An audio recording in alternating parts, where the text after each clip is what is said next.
Assalamualaikum warahmatullahi wabarakatuh. Perkenalkan, nama saya Siti Nurul Kubisarsia, nomor NPM 7420120170. Saya dari kelas 2B non-reguler. Di sini saya akan mereview pertemuan kelima mata kuliah hukum pidana tentang pembaruan hukum pidana dan struktur RUU KUHP atau Rancangan Undang-Undang KUHP. Perbandingan struktur KUHP dan RUU KUHP. KUHP yang pertama adalah aturan umum, kedua kejahatan, dan ketiga adanya pelanggaran. Sedangkan RUU KUHP pertama adalah aturan umum dan yang kedua adalah tindak pidana. Perbedaan KUHP dan RUU KUHP yang pertama adalah RUU KUHP tidak mengenal pembedaan istilah kejahatan dan pelanggaran. Yang kedua, terdapat hal baru dalam buku 1 dalam RUU KUHP berupa asas-asas umum hukum pidana yang berkaitan dengan perbuatan atau tindak pidana, pertanggungjawaban pidana, maupun prinsip-prinsip pidana dan pemidanaan. Yang ketiga, terdapat hal baru dalam buku 2 di RUU KUHP, penambahan tindak pidana yang bersumber dari konvensi internasional yang sudah diratifikasi. Tindak pidana di luar KUHP yang bersifat malapers dan super malapers, dan perkembangan kejahatan baru dalam IP Hukum Pidana dan Kriminologi.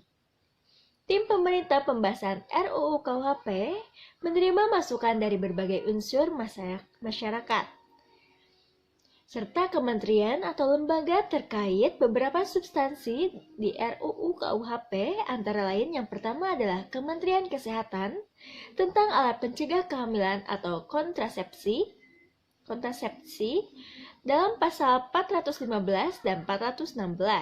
Yang kedua adalah Komnas HAM atau Komnas HAM tentang penyerangan kehormatan atau harkat martabat Presiden dan Wakil Presiden, terkandung dalam pasal 218. Ketiga, Komisi Nasional Anti Kekerasan Terhadap Perempuan tentang perzinahan, terkandung dalam pasal 417. Yang keempat, Institute for Criminal Justice Reform tentang living law dan pidana mati dalam pasal 2 dan 100. Perkembangan saat ini, RUU KUHP masuk prolegnas jangka menengah tahun 2020 sampai dengan 2024. Berdasarkan keputusan Dewan Perwakilan Rakyat Republik Indonesia nomor 46 DPR RI 1 2019-2020. Misi RUU KUHP yang pertama adalah rekodifikasi dan terbatas. Rekodifikasi yang terbuka dan terbatas, dan yang kedua adalah demokratisasi, yang ketiga aktualisasi, yang keempat modernisasi, kelima harmonisasi. Beberapa kebaruan dalam RUU KUHP, tidak ada lagi kategori kejahatan dan pelanggaran. Asas legalitas tetap diakui dalam pasal 1 ayat 1, namun juga mengakui keberadaan hukum yang hidup dalam masyarakat, atau yang disebut adalah living law, sebagai dasar untuk memidana pasal 2. Perumusan tindak pidana tidak lagi secara tegas mencantumkan unsur dengan sengaja. Setiap tindak pidana dianggap dilakukan dengan sengaja, kecuali ditentukan bahwa ada kelalaian atau culpa, jadi unsur kelalaian atau culpa tetap dicantumkan. Ketiga, terdapat ketentuan tentang kurang mampu bertanggung jawab selain tidak mampu bertanggung jawab, terkandung dalam pasal 38 sampai 39. Keempat, perumusan tujuan pemidanaan terkandung dalam pasal 51, 52, dan pedoman penjatuhan pidana pasal 53, 56. Dan yang kelima, perumusan double track system pidana dalam pasal 64 sampai 102, dan tindakan pasal 103 sampai 111. Perumusan pertanggungjawaban pidana korporasi pasal 118 sampai dengan pasal 124. Keenam, pengaturan alasan pemaaf terkandung dalam pasal 40 sampai dengan 44, dan alasan pemberat pidana terkandung dalam pasal 58 sampai 59.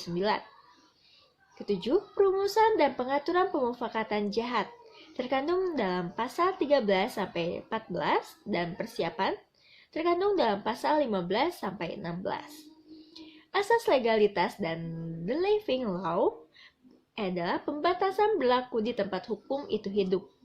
Tindak pidana tidak diatur dalam RUU KUHP serta sesuai dengan nilai-nilai yang terkandung dalam Pancasila, Undang-Undang 1945, HAM, dan asas hukum umum yang diakui masyarakat beradab.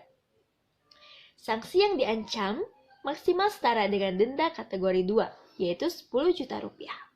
Pasal 96 bandingkan dengan Perda yang kini memungkinkan pidana kurungan maksimal 6 bulan, denda maksimal 50 juta rupiah. Tidak dimaksudkan menghidupkan kembali pengadilan adat, perlu penelitian empiris yaitu Perda dan lalu kekompilasi. Untuk pidana dan pemidanaan, tujuan pemidanaan, pedoman pemidanaan, kewajiban hakim. Faktor-faktor yang harus dipertimbangkan hakim adalah pemaafan peradilan atau judicial pardon. Yang kedua, alasan pemberat pidana. Yang ketiga, pedoman untuk tidak menjatuhkan pidana penjara. Dan yang keempat, pidana dan tindakan double track system, yaitu adalah orang dewasa, anak-anak, dan korporasi. Tujuan pemidanaan dalam pasal 51-52, yaitu adalah pencegahan, pemasyarakatan atau rehabilitasi, penyelesaian konflik, pemulihan keseimbangan, dan penciptaan rasa aman dan damai. Lalu, penumbuhan penyesalan terpidana. Yang selanjutnya adalah pedoman pemidanaan terkandung dalam pasal 53 sampai dengan 56. Ialah hakim wajib menegakkan hukum dan keadilan. Jika terdapat pertentangan antara kepastian hukum dan keadilan, hukum wajib mengutamakan yaitu keadilan. Pemaafan peradilan yaitu judicial pardon terkandung dalam pasal 54 ayat 2. Hakim dapat memutuskan untuk tidak menjatuhkan pidana atau tidak mengenakan tindakan dengan mempertimbangkan salah satunya adalah ringannya perbuatan, kedua, keadilan pribadi pelaku, yang ketiga, keadilan pada waktu dilakukan tindak pidana, serta yang terjadi kemudian, segi keadilan dan kemanusiaan. Jenis pidana yaitu antara lain pidana pokok pasal 65, yang pertama adalah pidana penjara, yang kedua pidana tutupan, yang ketiga pidana pengawasan, yang keempat pidana denda, dan yang kelima adalah pidana kerja sosial. Ada pidana tambahan terkandung dalam pasal 66, yang pertama adalah pencabutan hak tertentu, yang kedua perampasan barang tertentu atau tagihan, yang ketiga pengumuman putusan hakim, dan yang keempat pembayaran ganti rugi, yang kelima pencabutan izin tertentu, dan yang keenam pemenuhan kewajiban adat setempat. Selanjutnya adalah pidana yang bersifat khusus, terkandung dalam pasal 67 dan pasal 100, yaitu antara lainnya pidana mati selalu diancamkan secara alternatif. Yang kedua, dapat dijatuhkan dengan percobaan 10 tahun penjara. Pidana penjara dapat mungkin tidak dijatuhkan dalam hal terkandung dalam pasal 70 ayat 1. Yang pertama, terdakwa adalah anak. Yang kedua, terdakwa berusia di atas 75 tahun. Yang ketiga, terdakwa baru pertama kali melakukan tindakan pidana. Yang keempat, kerugian dan penderitaan korban tidak terlalu besar. Yang kelima, terdakwa telah membayar ganti rugi kepada korban. Dan yang keenam, terdakwa tidak menyadari akan menimbulkan kerugian yang sangat besar. Ketujuh, tindak pidana terjadi karena hasutan yang sangat kuat dari orang lain. Yang kedelapan, korban tindak pidana mendorong atau menggerakkan terjadinya tindak pidana. Yang kesembilan, kepribadian dan perilaku terdakwa meyakinkan bahwa ia tidak akan melakukan tindak pidana yang lain. Kesepuluh, pidana penjara akan menimbulkan penderitaan yang besar bagi terdakwa atau keluarganya. Dan yang ke-11 adalah pembinaan di luar lembaga pemasyarakatan diperkirakan akan berhasil untuk diri terdakwa. Yang ke-12, penjatuhan pidana yang lebih ringan tidak akan mengurangi sifat berat tindak pidana yang dilakukan terdakwa. Ke-12, tindak pidana terjadi di kalangan keluarga. atau tindak pidana terjadi karena kealpaan. Selanjutnya adalah penjatuhan pidana penjara dapat diubah menjadi alternatif pidana penjara. Pidana kerja sosial terkandung dalam pasal 85 jika terdakwa yang melakukan tindak pidana yang diancam dengan pidana penjara kurang dari 5 tahun dan hakim menjatuhkan pidana penjara paling lama yaitu 6 bulan atau pidana denda paling banyak kategori 2. Setelah memperhatikan sejumlah hal, pidana pengawasan terkandung pasal 75 dan 77. Jika terdakwa melakukan tindak pidana yang diancam dengan pidana penjara maksimal 5 tahun, dengan tetap memperhatikan ketentuan tentang tujuan dan pertimbangan dalam pemidanaan. Yang kedua, lama pidana pengawasan maksimal sama dengan pidana penjara yang diancamkan yang tidak lebih dari 3 tahun. Selanjutnya, denda terkandung dalam pasal 79. Kategori 1, besaran maksimal yaitu 1 juta. Kategori 2, besaran maksimal 10 juta. Kategori 3, besaran maksimal 50 juta. Kategori 4, besaran maksimal 200 juta. Kategori 5, besaran maksimal 500 juta. Kategori 6, besaran maksimal 2 miliar. Kategori 7, besaran maksimal 5 miliar. Dan kategori 8, besaran maksimal yaitu 50 miliar. Pedoman penjatuhan pidana denda terkandung dalam pasal 80 sampai dengan 83 wajib mempertimbangkan kemampuan penghasilan dan pengeluaran terdakwa yang nyata. Namun tidak mengurangi penerapan minimum khusus pidana denda. Selanjutnya dapat dibayar dengan cara berangsur. Wajib dibayar dalam jangka waktu tertentu yang dimuat dalam putusan. Jika tidak dibayar dalam waktu yang ditentukan, kekayaan atau pendapatan terpidana dapat disita dan dilelang oleh jaksa untuk melunasi pidana denda yang tidak dibayar. Jika penyitaan dan pelelangan kekayaan atau pendapatan tidak cukup, diganti dengan pidana penjara, pidana pengawasan atau pidana kerja sosial, asalkan denda tersebut tidak melebihi denda kategori 2. Pidana mati dengan masa percobaan 10 tahun terkandung dalam pasal 100, yaitu dapat dijatuhkan jika terdakwa menunjukkan rasa menyesal dan ada harapan untuk diperbaiki. Yang kedua, peran terdakwa dalam tindak pidana tidak terlalu penting. Dan yang ketiga, ada alasan yang meringankan.